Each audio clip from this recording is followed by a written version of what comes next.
दौड़ लगा दी और जैसे ही दौड़ लगा करके रथ को जाकर के घेर लेते हैं तो वही नंदा रथ का आज सबसे पहले जाकर के और बिछुड़ने में जाकर के सबसे आगे खड़ा हो जाता है। ठीक ने पूछी, अरे तुम तो कह रहे थे जब क्षमा प्रार्थना करेगा, क्षमा मांगेगा तब जाकर के मिलोगे। उसने कहा क्षमा तो बाद में मांग लेंगे, लेकिन पहले मैं देख तो लूं। इतने दिनों से लाला को देखा भी नहीं, पहले देख तो लूं एक नजर में। जैसे ही जाकर के उन्होंने जाकर के रथ को घेरा और रथ में जैसे ही देखा कन्हैया नहीं है तो सभी लोग निराश हो गए। सर झुका करके जैसे ही खड़े हुए उद्धव जी महाराज ने पूछा, जैसे पूछा, अरे गोपो, अरे ग्वाले, अरे भैया यहाँ पर है यशोदा मैया का भवन कहाँ पर है? गोविंद ने मुझे भेजा है, मैं मथुरा से आया हूँ और मेरा नाम उद्धव है। जैसे ही बताया, पूछा आप लोग बता सकते हैं माता यशोदा का दर्शन मुझे कहाँ सुलभ होगा? तो ब्रजवासी 2 मिनट के लिए तो मौन हो गए, सभी चुप हो गए और उद्धव से बोले, बाहर कन्हैया वर्षों के बाद याद भी अगर आई तो मित्र को भेजा है समझाने के लिए।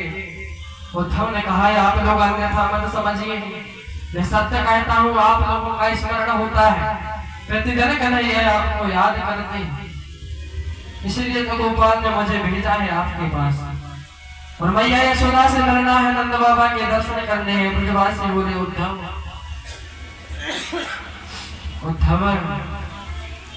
जो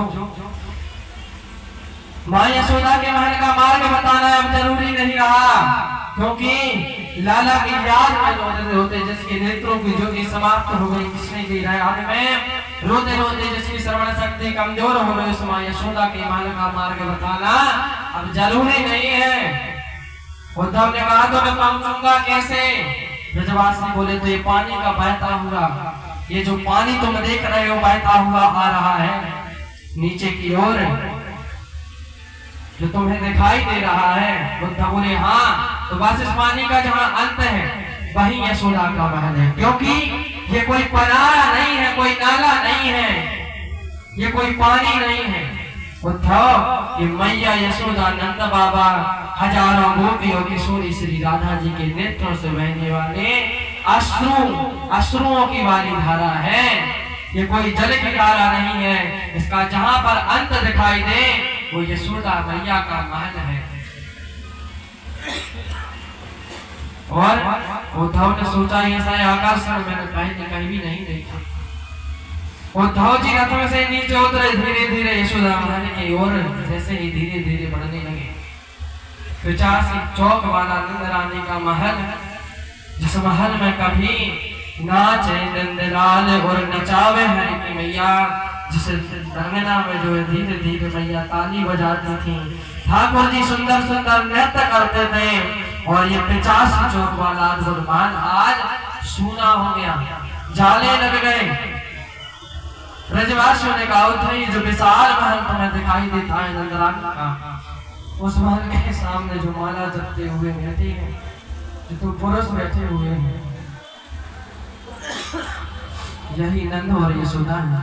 सुनो उद्धव, मैया को 2 महीना निकल जाते हैं रोते रोते, 2 महीना निकल जाते हैं बिना कुछ खाए पिए, केवल भगवान की याद में, कन्हैया की याद में रोते रोते माला बस करते रहते हैं। स्मरण शक्ति कमजोर हो गई, नेत्रों की ज्योति चली गई, रोते रोते अश्रु बहाते बहाते लाला की याद में।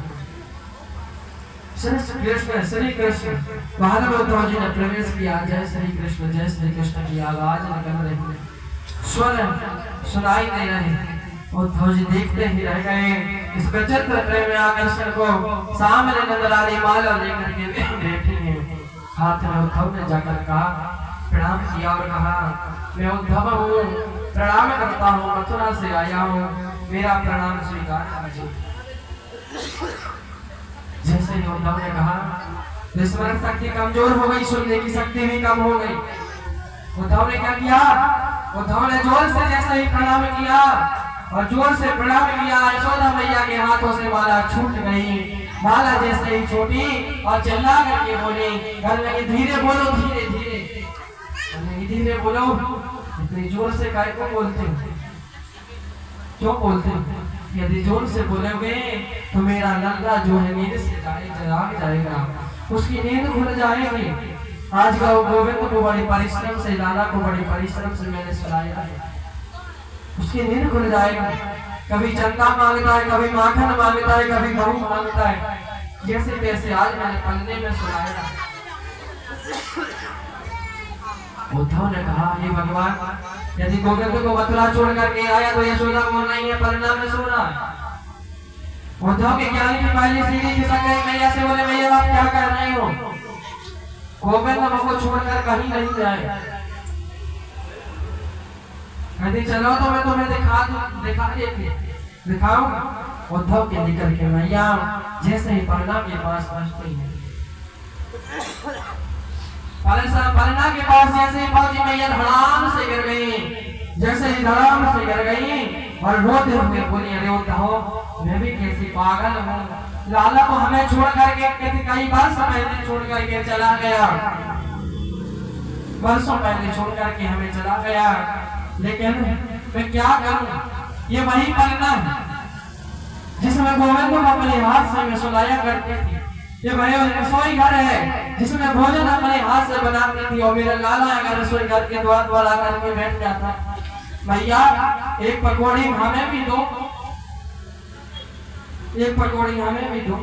और मैं कितनी निर्दयी, कितनी निष्ठुर काट करके बोलती, नहीं, अभी जैसे को भूख लगना है, जैसे को भूख लगना है, तो मैं नहीं मिलेगी भरोसा। अपराध किया मैंने, आज मेरा घर सूना है। और तुम्हें एक बात बताऊं, ये लाला की वो लीला मुझे बहुत याद आती है। जब उसने हमसे रोटी मांगी, एक रोटी मांगी और मैंने आधी बेचन की रोटी जो है माखन लगा करके जैसे उसको दी,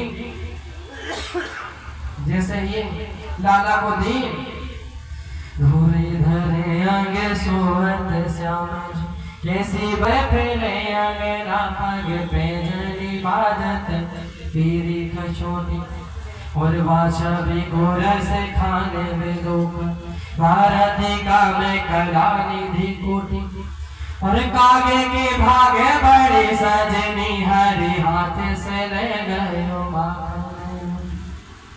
अरे उठाओ। मैंने माखन रोटी जब लाला को दी तो लाला ठुमक करके आंगन में नृत्य करने लगा, नाचने लगा और उस रोटी को खाने लगा। उठाओ। उड़ते हुए एक कौवा आया और उस कौवा ने कन्हैया के हाथ से उस रोटी को छीन लिया और रोटी को छीन करके चला गया। कन्हैया उसी आंगन में लोट-पोट करने लगे, रोने लगे, तब मचल गए। और कौवा जब रोटी को ले गया, कन्हैया कहने लगे, मैं कौवा से युद्ध करूंगा।